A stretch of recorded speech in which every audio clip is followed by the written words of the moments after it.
last talk.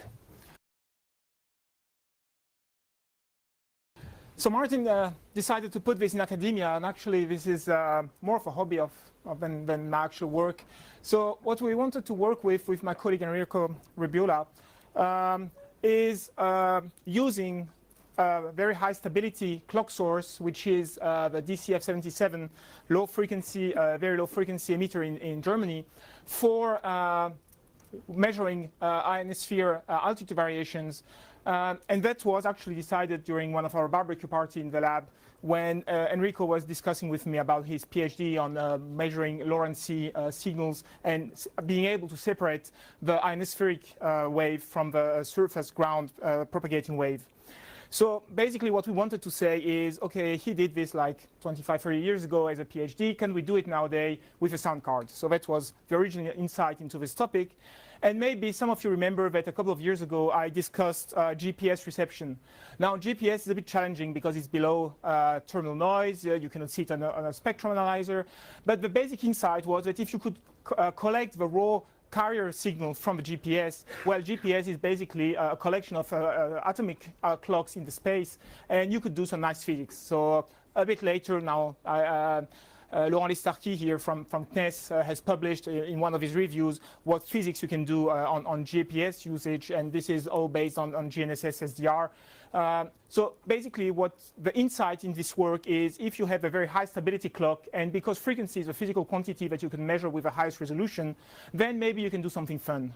And so in this context, what we wanted to look at is looking at DCF77 as a signal source that is locked or disciplined on the PTB, so the German National Metrology Center atomic clocks, cesium clocks. And actually that was all started during the EFTS, the European Frequency and Time Seminar that is organized in Besançon every summer, when Andreas Bauer, actually the acknowledgement is here below, showed us one of his slides where he was presenting the code system that was implemented in DCF77. So you might know that DCF77 is one of these radio frequency emitters that allows you to synchronize some of these low-cost weather station clocks. And this is just done by amplitude modulation. I'll show you a bit later. But what Andreas showed during his presentation was that if you just look at the carrier with this amplitude modulation, you have a narrow band signal, which is basically just the timing signal once every second. And you're not going to do good positioning with this because you have a very high stability frequency, but your timing capability is very poor because nothing looks more similar from one sign period than another sign period. So you have no timing capability. And what they did at PTB, or the people running DCF77, is that they added a pseudo-random phase noise over the carrier, which is amplitude modulated. And when you've been working for a year on GPS and reading over documentation of GPS, that just jumps on you as a typical spectrum spreading using phase modulation and pseudo-random phase modulation. So when we had a look at this with Enrico, we said we have to try to do this and do this as easy as possible. So what we want to do here is to have access to the raw signal from DCF77 and implement not the basic amplitude modulation detection that everyone has been doing maybe, but the more fancy phase modulation detection. And why did we do this? Well, if you look at the literature, it's been very well known, and I think that people are forgetting this a little bit. Actually, I have never been introduced to this before this work, is that in the 60s, people were very much interested in very low frequency propagation. They were looking at ionosphere altitude because they have, these waves are bouncing over the ionosphere. And if you look in the older literature, you see that between daylight and nighttime and daytime, ionosphere changes altitude because ionization due to cosmic rays from the sun will change the electronic density in the ionosphere. And basically you have a 20-kilometer altitude variation in addition to reflection capability change due to electron density. So what we want to do here in this work is we have this very high stability clock source located in Mainflingen, Germany. And we are located in Besançon, 370 kilometers away, and we have this beautiful cesium-locked oscillator that generates the carrier wave with a 50 kilowatt emitter.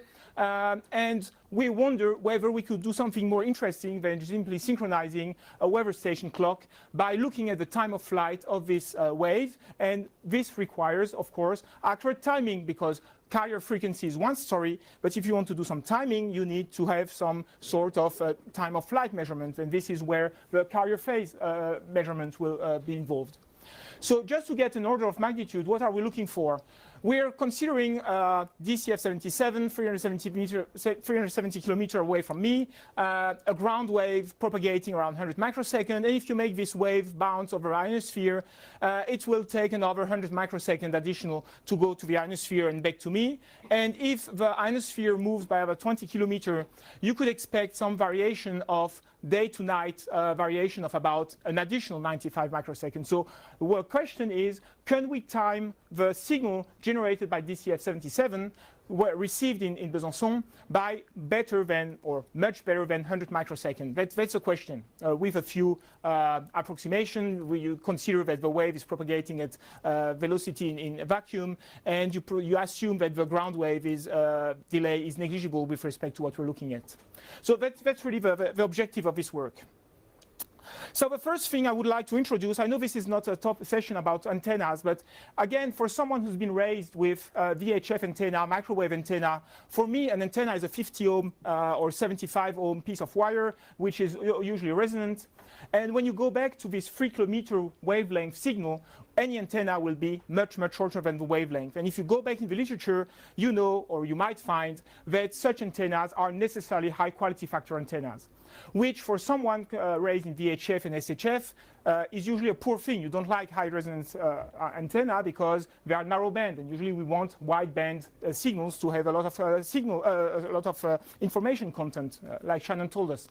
And so on the one hand, we have these narrow band antennas, but actually narrow band is good for SDR, because narrow band in SDR will allow you to select only one signal and get rid of all the very old, the very low frequency signals that might prevent us from receiving DCF-77.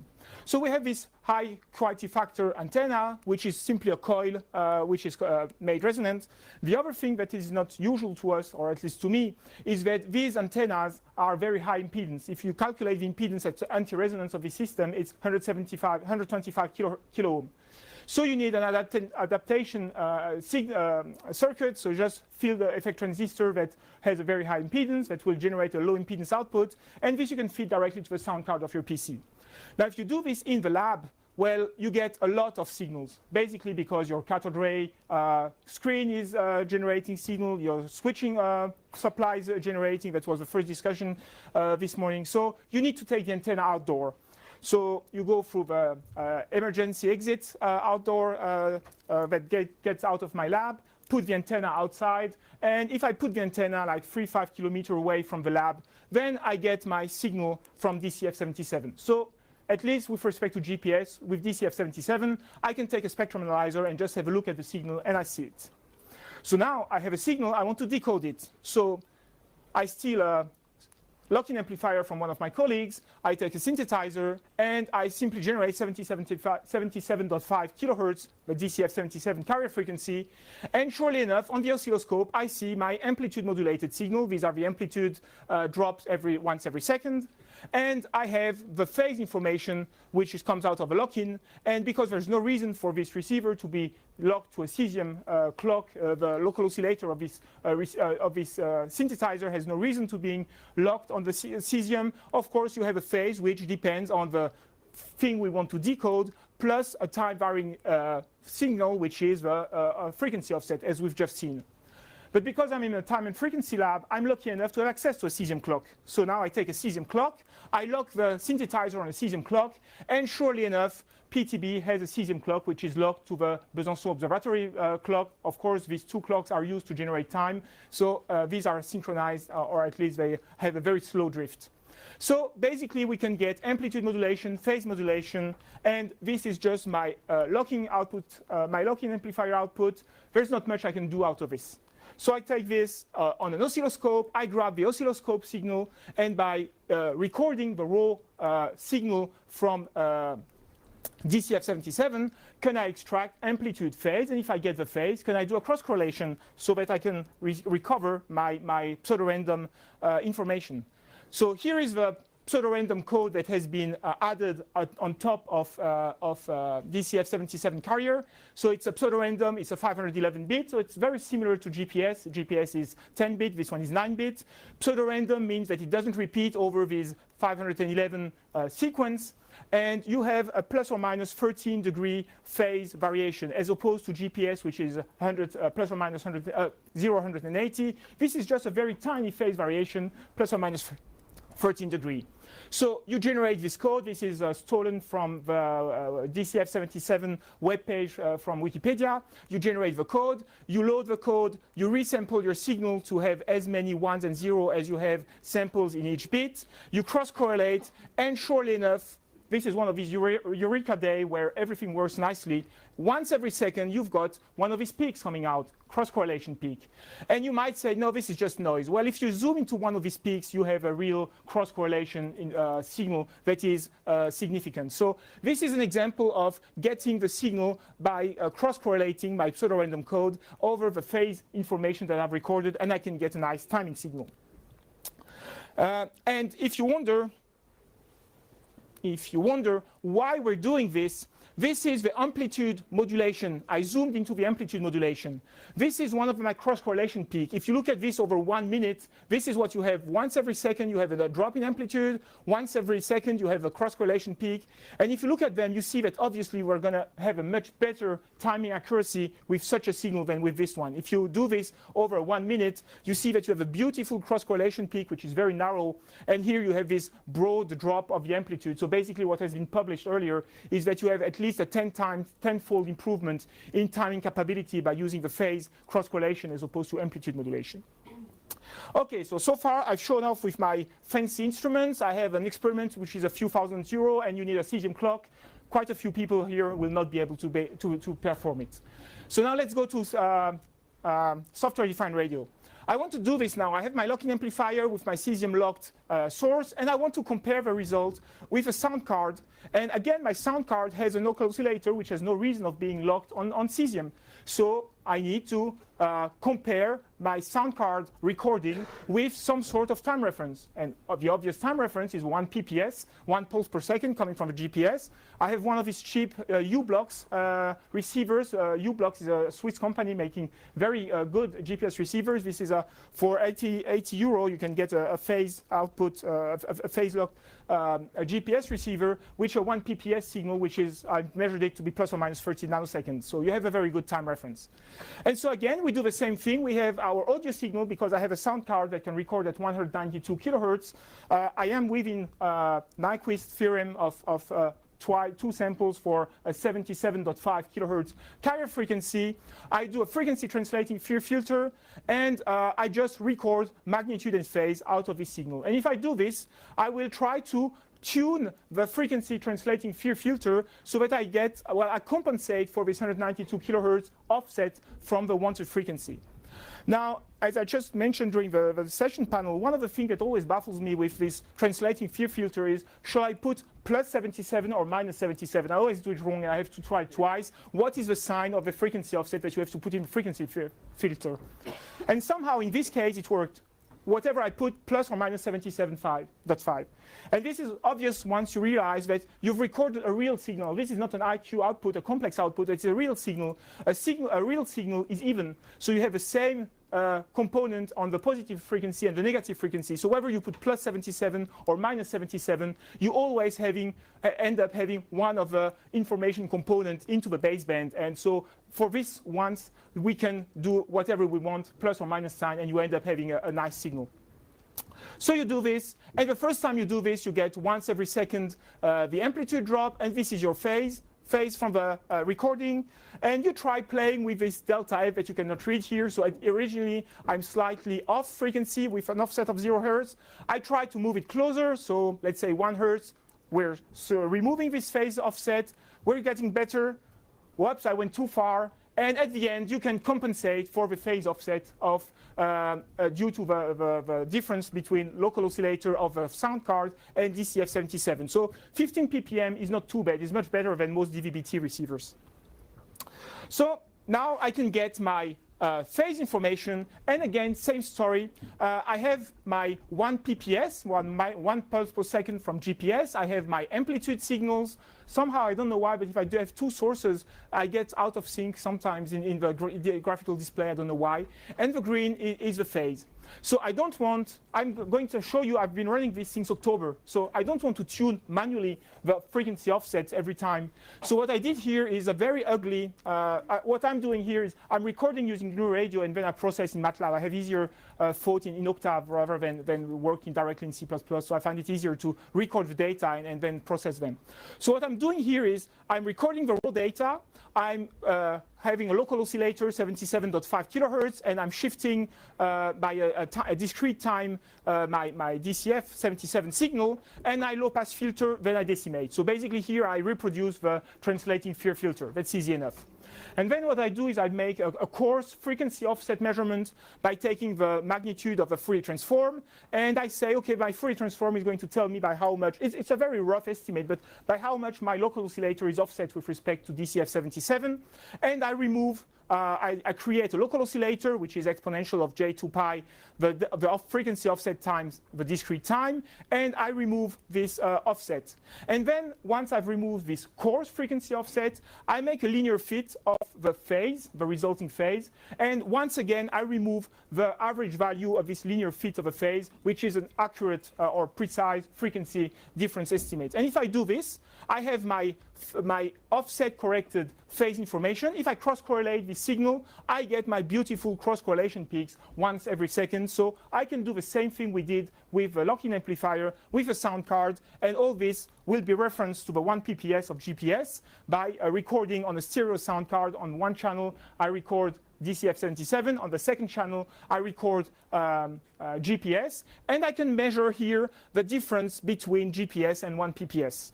At some point, you sometimes have a slight offset of the phase. Sometimes you lose some of these cross-correlation peaks, and your timing will go away. But if you run a median filter on this thing, you will find the median value, and it will give you a pretty good idea of what the phase, so the timestamp is, so the time delay is. And this is an example of a 3-day measurement where I have on top the lock-in amplifier, so the high quality, high grade lock-in amplifier. And on the bottom, this is the output of my sound card. So you see that the results are pretty consistent. You have here daytime, nighttime. So indeed, I can measure some sort of fluctuation of the ionosphere during nighttime with respect to daytime. And what you cannot see here below the text is the resolution, the timing resolution is about 9 microseconds. If you remember, I was claiming that the daytime to nighttime variation is about 100 microseconds, so we have 10 times better time resolution by using this cross-correlation technique. So this is, what do I want to say here? This was done in September. This was my very first measurement in September. I had to leave for a 3-week trip in end of September, October. And unfortunately for you, I will not be able to show you any better result than this, because since October it's been winter. In winter, ionosphere is not stable, and I have to wait for the spring to come back to have again these measurements. I was hoping that yesterday maybe the sun might be helpful, but no, not yet. We have to wait a few more weeks before the ionosphere shows again this high stability during daytime. Now, one of the thing here is that not everyone has access to 192 kilohertz sound cards. So of course we all seen that we have these DVB-T receivers, and these DVB-T receivers, they also allow me to sample at 2 megasample per second. So with 2 megasample per second, I can timestamp the GPS 1 PPS with a much better accuracy, because now I have 500 nanosecond resolution. However, I'm losing in quantification resolution because I'm going from a 16-bit sound card to an 8-bit A to D converter. So will the 8-bit A to D converter from the RTL 2832U be enough to get my signal out of, so my ground wave out of my air wave out of my ground wave? And we've seen that the antenna is a high quality factor bandpass filter, so will I be able to get rid of a jammer here? So we did this, and actually I'm putting this as a provocation for the Osmo SDR people in the room, because I couldn't get the direct sampling function to work with the GNU radio block. And so what I did is this very ugly hack, I'm sorry, but at least it works, is I just put in the librtlsdr the fact that I'm using an E4000. E4000 is a tuner that is not using an intermediate frequency. So by setting your RTL-SDR with such a setting, you just tell it, record whatever sample you have and don't put any frequency offset. And somehow this works. So if there is a better way to do it, I think this is a very powerful way of using this RTL2832U, and it would be nice to either make sure that they work or at least find some way of getting people using them. And so once you get this working, you have one I input, which is DCF77, the Q out input, which is the GPS signal. And again, we do the same thing. I record for 1 minute. Once every minute, I record for duration of 1 minute. My sample of GPS DCF77. I process my data, and I will save them by doing the same processing. I will not get into the details, but it's exactly the same story, except that you need to do, well, by processing a 2 megahertz signal with a very narrow band, you are targeting a 700 kilohertz bandwidth, you realize why you need to do multiple filter with decimation. And again, we go back to this whole DSP thing. You can take all the courses on DSP that you want. If you haven't realized that if you do directly 2 megahertz to 700 hertz, you have like 10,000 coefficients, and that's not going to run efficiently when you haven't understood what DSP means. And so by doing this with practical signals, you really realize why you have to cascade filters with decimation steps in between. And so you do this again with your RTL-SDR, and at some point you should have a chart displayed, but there's a lot of points on the next chart. So recording the data, you extract phase and magnitude. Again, I have my once every second amplitude information, my phase information, my GPS timestamp, the phase, which doesn't look very good, but at least cross-correlation peaks come once every second. Here, because I have a bit of leftover phase drift, I lose my cross-correlation, and I get here my cross-correlation peaks. So again, I can do my timing experiment, and I will be able to get a precise time of timestamping by using DVB-T. So even some of you who do not have a 192 kilohertz sampling audio sound card, you can reproduce this with 10 euro worth of equipment with an RTL-SDR dongle. And again, by doing this, we have a collection of timing. So this is a conclusion of this has been running since November. This is 6th of November. This was done yesterday. So what you see here, here I changed my algorithm. So this is just a slight change in my algorithm. So what you see here is that phase, of course, we are referring GPS to a clock which is used for defining UTC. So this, even though GPS is not officially linked to UTC, to universal time, well, we have good reasons to think that GPS will be synchronized with UTC. So what you see here is over 3 months, you do not see any observable drift, which is well known from the metrology community. And every one of these dips here is another day. So day, night, each one of these like this. And if I plot an Allen deviation for those of you who are more into the time and frequency. So this is basically the stability of my timing capability as a function of integration time. So this is going from 1 minute up to, well, 3 months. You see that you are at the 10 to the minus 7 down to 10 to the minus 11, which is about 1,000 times worse than what has been published by PTB. But I think I've spent much less than 1,000 times less than what they did in their experiment. And just to give you some hint, the red curve here is a tuning fork. This is basically the stability of your watch. I took a tuning fork from a watch and I measured the stability. So what this chart tells you is that a tuning fork is very stable on the short term, but on the long term it's going to drift, if only due to temperature variation when I wear or I do not wear my watch. So over time the tuning fork is going to drift, whereas these two clocks that we're using here, the cesium locked clock generated by DCF, is going to always demonstrate better stability as the longer you integrate. And at some point you have this intersection course which tells you that below this your quartz watch will be better than DCF77, and above some time you should look at DCF77. This is basically what cesium atomic clocks are doing. You have high stability from the quartz oscillator on the short term, and you lock your quartz oscillator on the atomic transition. So basically what you can do with this sound card is get acquainted to what people are doing when they try to design atomic clocks. So having various time sources, and these time sources will give the best stability over various integration durations.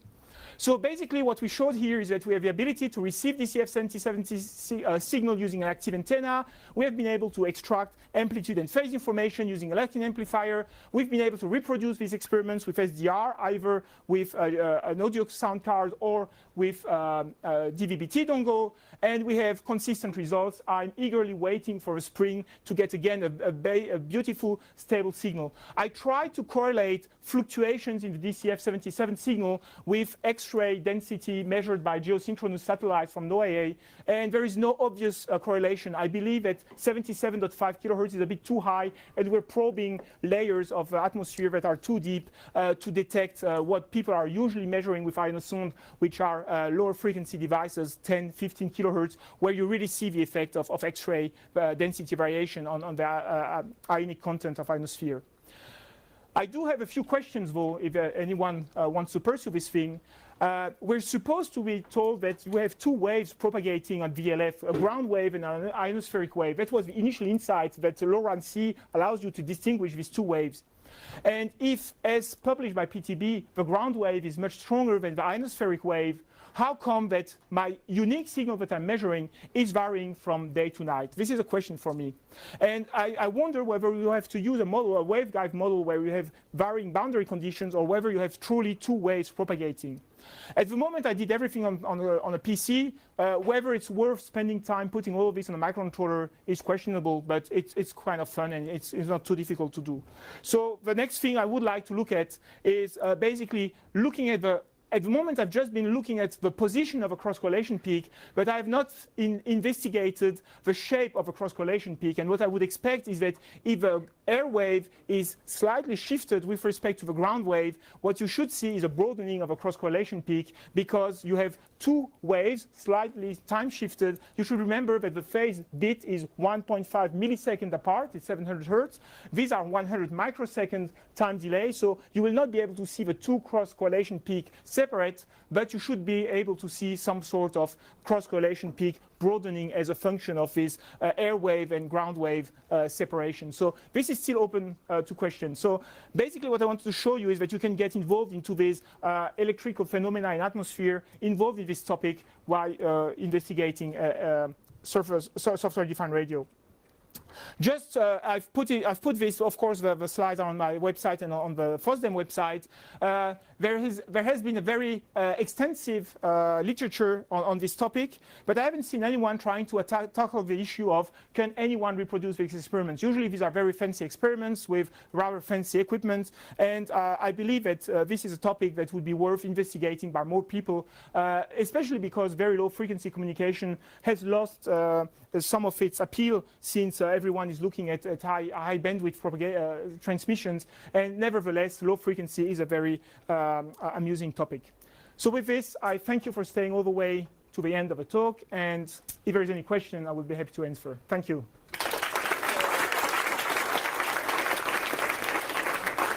Before we do questions, just on your way out, look around you, pick up all the trash. Glass goes in bins in the hallways, and trash goes here. Hopefully it's not overflowing. The design of your RDL, was it a commercial or was it self-built? Your dongle? The dongle is, actually I heard 20 euro. I buy mine for 8 euros actually. This is just one of these 8 euro dongles, and you just have to unsolder the two capacitors and put an SMA connector instead. Have you got some designs somewhere that we can play with, or do you plan on sharing it somewhere? It's like the previous presenter. I believe that in academia we are not careful enough to make something that other people can use. I would be very happy to put on the website all my Octave script. It might be that you have to send me an email so that I can tell you how it works, because they're definitely not plug and play. But I would be very happy to send them to you. You academics need to get that out of you and just put the code up on GitHub. We'll do so. Yeah.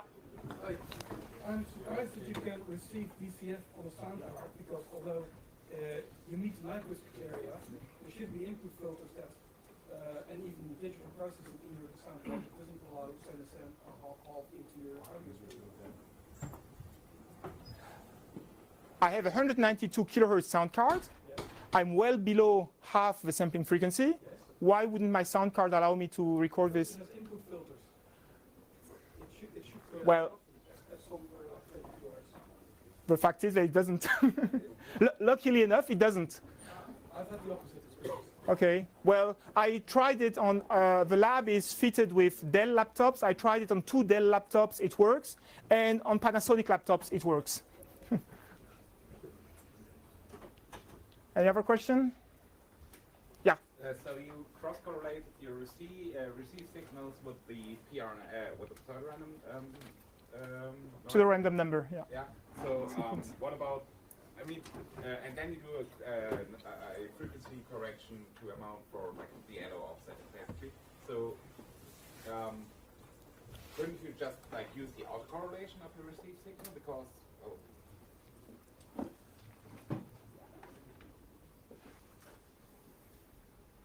The first time I did this, before I was even sure that my pseudo-random number generator was correct, the first thing I did was I autocorrelated to see if I could get my peaks once every second. The question about using directly because then once I got my autocorrelation, I wanted the cross-correlation to work. Like with GPS, you can only get the cross-correlation if you correct for a phase. And then I forgot returning back to the autocorrelation. I wonder whether what you can grab out of the autocorrelation, it could be. But at some point, I want to compare this autocorrelation with the GPS tag.